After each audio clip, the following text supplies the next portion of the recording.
ஐயோ, இந்த business idea எப்படி தான் அவங்ககிட்ட சொல்லி ஆகணுமே. நம்ம ஃபோன் அடிச்சா எடுக்க கூட மாட்டான். சரி, அடிச்சு பார்ப்போம்.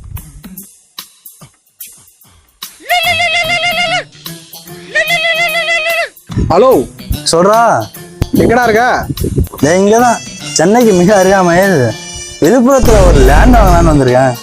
சரிடா, இப்போ நான் ஒரு டீ கடைக்கு டீ குடிக்க வந்தேன். ஓகே.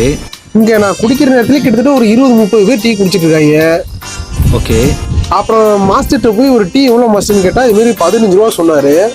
ஓகே. அப்போ ஒரு நாளைக்கு கணக்கு பண்ணி பார்த்தோம்னா கிட்டத்தட்ட ஒரு 300 பேர் டீ குடித்தாலும் 10 பேருக்கு 150 ரூபா, 100 பேருக்கு 1500 ரூபா, அப்போ 300 பேருக்கு 4500 ரூபா.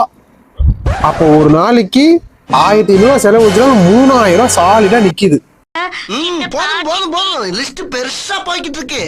ரொம்ப நாளா பிசினஸ் ஆரம்பிக்கணும்னு சொல்லிட்டே இருந்தில்ல, அதுக்கு என்ன 1 லட்ச ரூபா இருந்தா போதும்டா. நாளைக்கே இந்த பிசினஸ் ஸ்டார்ட் பண்ணிடலாம். அதுக்கு என்ன நாளைக்கு ஒரு பூஜையை போட்டு ஆரம்பிச்சிடும். சரி, ஒரு 15 ரூபா இருந்தா போட்டு விட. டீக்கு கொடுக்க காசு இல்லை. நானே பக்கத்து வீட்டுக்காரங்க ஒரு ஃப்ளாட்டை பார்க்க போறேன், டீ வாங்கி தரேன் கூட வா தம்பின்னு சொன்னாங்க. அதுக்காக நானே வந்திருக்கேன். என்கிட்ட போய் 15 ரூபா கேட்குற பத்தியா?